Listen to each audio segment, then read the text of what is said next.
Welcome back to Get Down to Business, the show all about small business, jobs, and entrepreneurship. Joining us today is a pioneering insurance strategist who has spent over 40 years, that's right, 40 years helping ultra high net worth families secure their financial legacies across borders. Our guest is Michael Malloy. He's the founder and chief advisor of EWP Financial, and he's a globally recognized leader in private placement life insurance. We're going to use the acronym PPLI. I could go on and on with his background, but he's also the author of the PPLI Papers and the Wit and Wisdom of Professor PPLI. And he's joining us today to share how smart asset structuring can achieve privacy, compliance, and long-term security. Welcome to the show, Michael. Thanks for having me. Absolutely. You have over 40 years in the industry. For our listeners who may be hearing the term private placement life insurance for the first time, what exactly is this asset structure? Well, it's really unlike any kind of life insurance you've ever had before.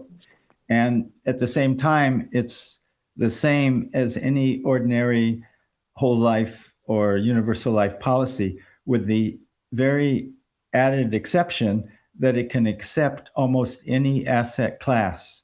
And this is very valuable to high net worth clients. Super valuable. And you often speak, Michael, about expanded worldwide planning. How does this framework help people who live, work, or invest in multiple different countries?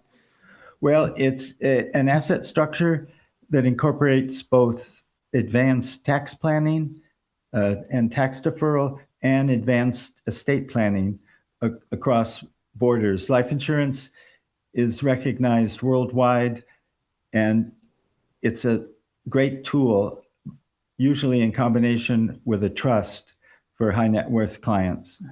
One of the biggest advantages you mention is tax compliance. How does the PPLI structure allow a family's investments to grow faster than traditional taxable accounts? Well, it's the nature of life insurance. Like I said before, the tax deferral is the same in any universal life or whole life policy. But for a high net worth client, they're not interested in a savings account attached to a life insurance policy. They want to put real estate, crypto assets, stocks, bonds, etc., into the policy. And with PPLI, this is possible. Michael, I have a really simple question. Given the low cost and the significant tax and privacy benefits, why aren't these asset structures more common in the mainstream financial conversation?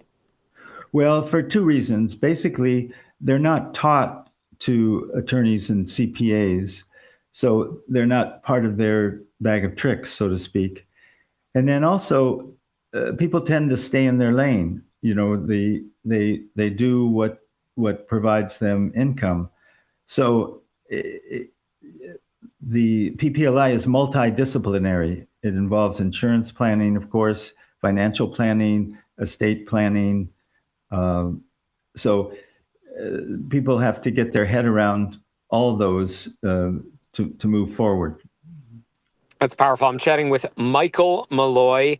He is an expert in demystifying complex international tax planning and asset protection. He's the author of the PPLI Papers and the Wit and Wisdom of Professor PPLI. And once again, PPLI standing for Private Placement Life Insurance. Michael, what does your typical client profile look like? And at what level of wealth should someone start considering these cross-border solutions? Well, most of our clients are in the $10 or $20 million and up range, although the most companies that we work with will accept something as low as $5 million. Very helpful. Finally, for those who are looking to pass wealth to the next generation, how does this structure simplify the process of moving money to loved ones without the burden of heavy taxes?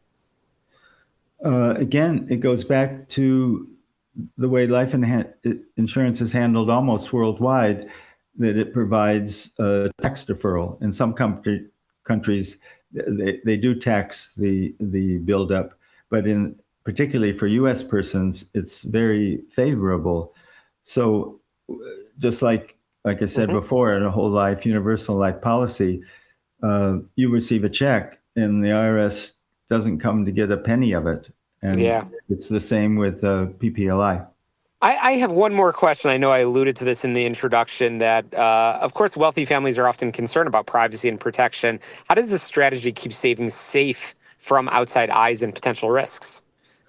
Well, again, the reporting requirements, even with offshore policies, are very minimal. In essence, for a U.S. client, they don't really even know you have this structure. You have to declare you have an offshore account, and you have to put the total value of all the assets, but you don't need to go into any more detail. Mm-hmm.